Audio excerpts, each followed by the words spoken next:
Welcome back. You're listening to Get Real with Bob and Stacy here on the Money Matters Radio Network.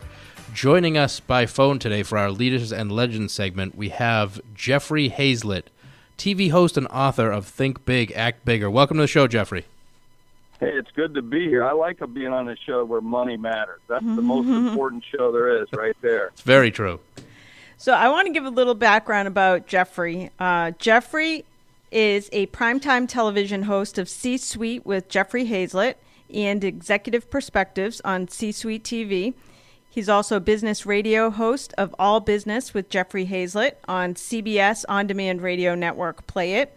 He's a global business celebrity, a speaker, best-selling author, and chairman of C-Suite Network, home of the world's most powerful network of C-Suite leaders. Hayzlett is a well-traveled public speaker and author of 3 best-selling books, The Mirror Test, Running the Gauntlet, and his newest one, Think Big, Act Bigger. Jeffrey, tell us, what does it mean to think big and act bigger? You know, for so long we've been kind of pushed down and pushed around, and we're not able to do the things. And so people say, well, we can't do it for this, we can't do it for that. In fact, in my book, I've got pages and pages of just excuses that people give, like the dog ate my homework almost, or we tried that once before, or it's not in the budget.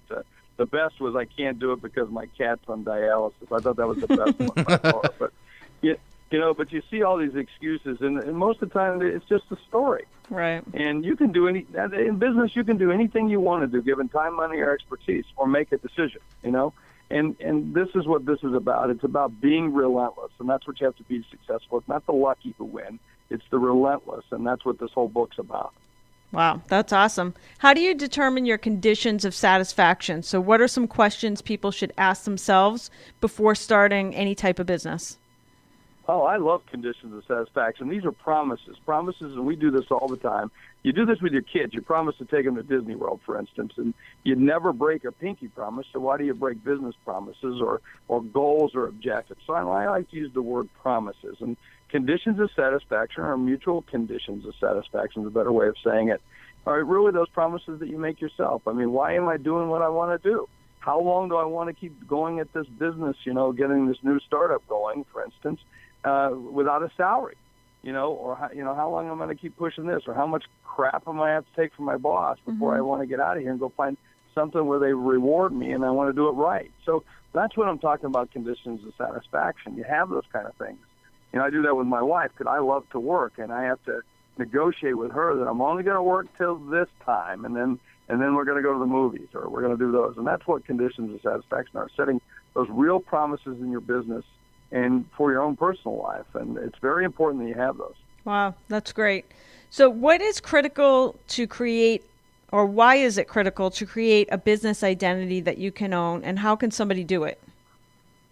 Well, it's what is it you want to be known for? I mean, when we think of Apple, we kind of know what that stands for. We think of Microsoft, we know what that, or Coca-Cola, the big companies. But even in your little company, what's the cadence of your business? You walk into a business, and I can absolutely tell you the cadence of the business by the way people, the noise that's in there, the way people are walking around, how they dress. And or you watch a television show, you kind of see the cadence, like of all these crime shows, or if you ever used to watch West Wing, you always saw people walking around in the background moving fast. But if you've ever been to the White House, no one moves fast in the White House. It's always slow. And it's definitely quiet in that building too. So, but that's what I'm talking about, is like, what is it you want to be, like? And then go tell that story, be that story, and be who you are. A lot of people refer to businesses as brands. And they shouldn't do that, in my opinion, because a brand is nothing but a promise delivered. And that's what a brand. A brand is also something you put on occasionally a horse and always on a cow. So that's where the word brand came from cowboys like me who used to set our cattle loose. And I didn't know that. Identified them by putting a brand on them. And that kind of became the logo for the company, and then people start referring to this term as brand. And I think we use it a lot more than we really should. So what's your promise to the customer? And that's what I'm talking about there. So in your newest book, Think Big, Act Bigger, The Rewards of Being Relentless, in the book you talk about empowering employees to make their own decisions. In fact, Bob and I were just talking about this very subject before we had you on the phone. Talk to us about that and what you call the Caitlin rule. Oh, I love this. It's an opening statement. So you guys got me wound up now. You put the quarter and you go for the full ride. You know?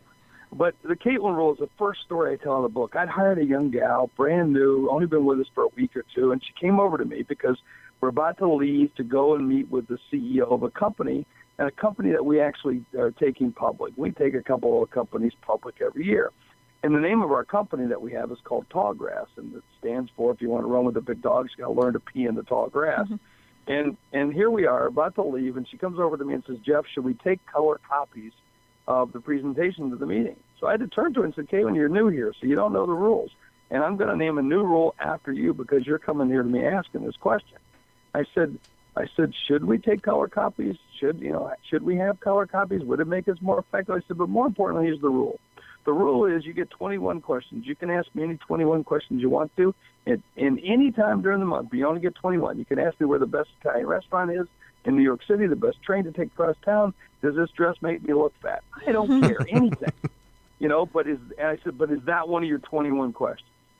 And she turned to me and she was just frightened, and she said, I don't think so. I said, well, good career move. Because if I have to answer a question, what the heck do I need you for? Right. And that's what I mean by that, because I said to her, Caitlin, I hired you because you're a superstar. You're a big dog, like I said in Tallgrass, big dog. And you're going to have my job one day. You're going to have everybody's job here. That's the kind of person you are. But yeah, here you are, we're about to leave a meeting, and you're asking me a question you should know the answer to.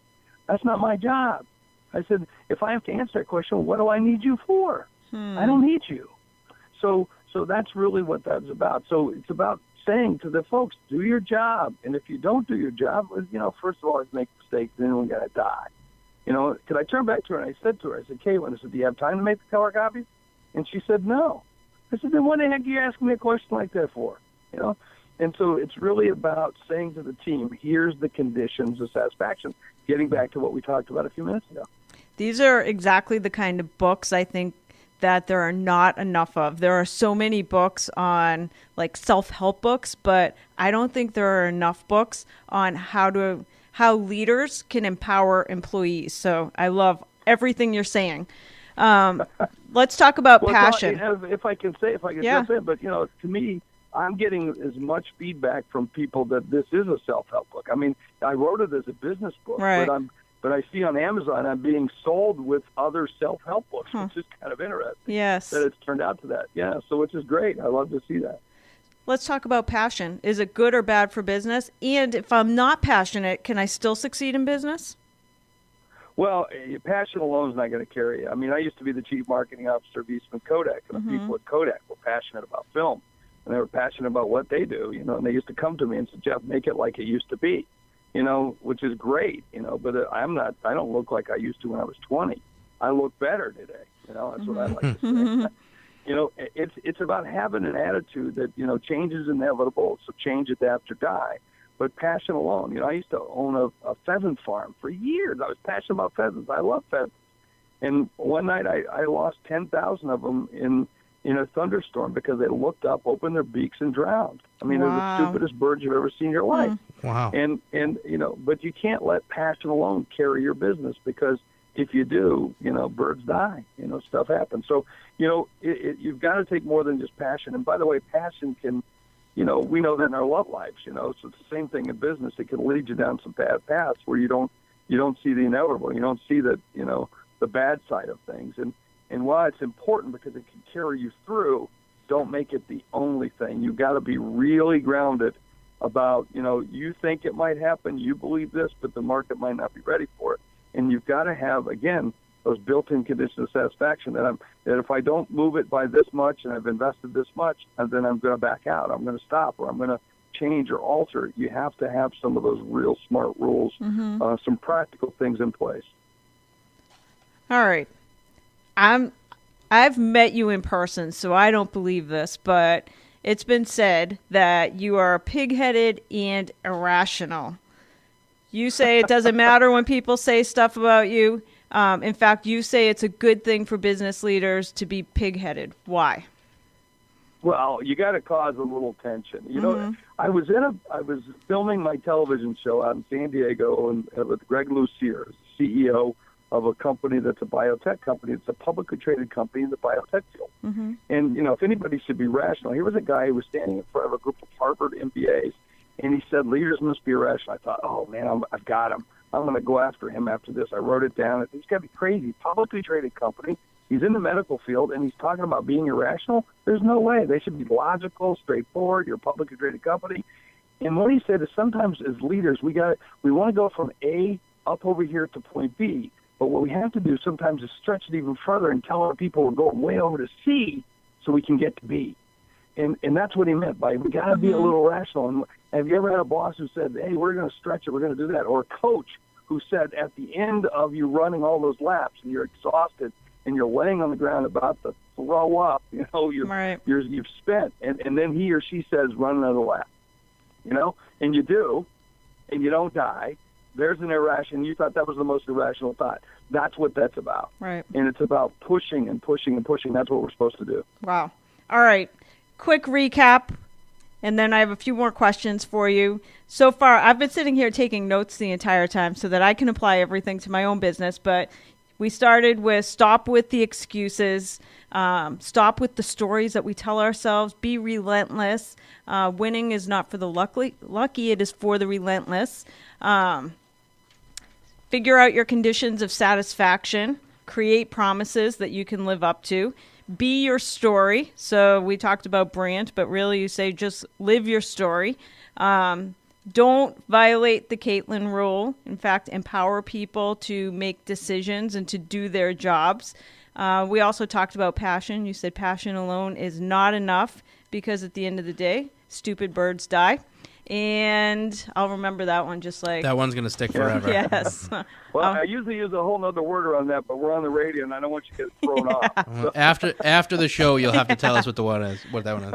And then... It's in the book. Yeah. Then be pig-headed enough to get people to go the extra mile. All right, couple more questions before we wrap up. You say it's imperative for leaders to focus and cut out the noise. What are some tips on focusing on what matters?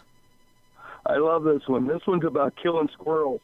Okay? Oh, perfect. I like where we're going with this. Yeah, it's awesome. Finally, we get to kill something. That's awesome. So in the movie Up, it's a great example of it. There's a talking dog named Doug who's outfitted with his collar, and he runs up to these older character and a young scout, and he says, "Hi, I'm Doug the talking dog. You seem like a very nice person. My owner has outfitted me with this collar that allows you to hear my innermost thoughts as though I'm speaking." And all of a sudden, he looks away and yells, "Squirrel," because he's a dog. And so, that's just what it's about. So like every single day in our business, we're yelling squirrel all the time. Yes. Mm-hmm. And so what we have to do is kill those squirrels. You've got to have those objectives of here's the things I'm going to get done today, because this is the things that relate back to my conditions of satisfaction. And if I get these things done, I'm not further ahead, but yet we don't always get to them, and we keep writing those same items down over and over and over again. And so what you got to do is kill some squirrels. And so when they pop up, you got to hammer them down. And you just have to develop that discipline to become focused, because the most effective people, and I've interviewed tons of billionaires. I know billionaires.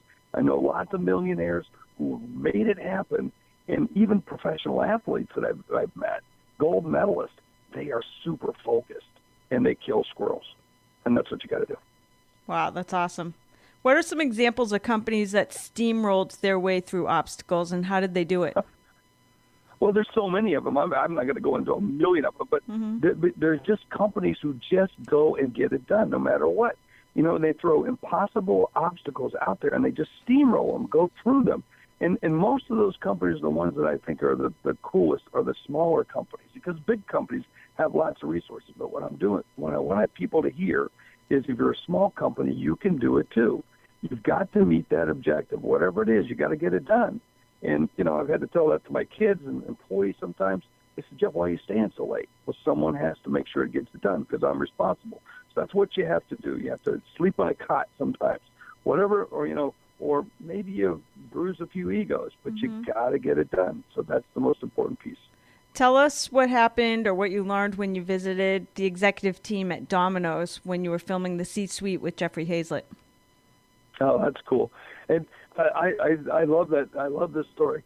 I was watching TV, and that's the whole thing about my show is I get to see things, and then I go, why do they do that? And I'm watching TV, and they have this commercial on late at night that says our pizzas suck. It tastes like cardboard. I'm thinking, who in their right mind puts out a commercial and spends money saying we suck? I couldn't believe it. So I said to them, what happened? They said, that's what our customers were saying. And finally someone raised their hand and said, we suck too, and we should change it. And we decided to change it. And so they changed the brand promise. And that's what I said to him. I said, you changed the brand promise? He goes, no, we didn't. I go, yeah, you did. You cared more about getting us the box than what was in the box. Because their slogan was, hey, 30 minutes or yes. Free. Yeah, free. Free, exactly. How many have called us at late at night? We call 11 o'clock. We call Domino's. What's the first thing we do? We hang up. We look at our watch, hoping we'll get a free crappy pizza. I mean, that's what we did, And so they changed it, and they said, look, we see that. And so they retooled it, and then they advertised. They were radically transparent to the customer in saying, we heard you, we see it, we understand, we're going to make some fun of it because we should have realized that too. We got caught up in our own story that we were good, and 30 minutes or free was more important than good. And so they changed it, and the results were they went from like 70 cents a share to $70 a share. They had a pepperoni shortage. I mean, almost ran out of pepperoni. It was so big, and it's made a dramatic change in the company by just telling the truth. Wow, that's impressive. So simple. Yeah. Yeah. I mean, that's the thing in most things in life. Everybody knows we screw up. Right. Customers are okay with that. You lose my bag and so forth, but treat me right and don't lie to me. Right? And give them a fair shake. And most people, I mean, you got great brands like where you guys are at, Dunkin' Donuts. They just do it right. You know what to expect, and it become part of your day and part of your life. And you don't want to. That's a brand who just gets it done. And they've made some mistakes over the year too, like every company has. They tried to get into California for a long time and couldn't, and they failed, and now they're rolling back into across the country. Wow. Jeffrey, you are amazing. First of all, where should people buy the book? Yeah, you can buy it wherever you want to buy a book because that's where we'll be. So whether it's at Barnes & Noble, Books A Million, or online, Amazon, or, hey, we got a brand new book. In fact, I even narrate it on Audible. So if you want to listen to me. Oh, good. I yell just like this in the book because I have a lot of fun. All right, and it is Think Big, Act Bigger with Jeffrey Hayzlett. And also, where can people follow you and watch your show, etc.? You just go to Hayzlett.com. You'll find me everywhere. But C-Suite TV, C-Suite Radio, CBSPlay.it. You can get the podcast or iTunes on iTunes. Hayzlett, Hayzlett. You're not going to find anybody else with that name. Awesome. Great. Thank you. Thanks for joining us on the show. That's it for this segment of Leaders and Legends and this edition of Get Real with Bob and Stacy. Tune in again next weekend for more.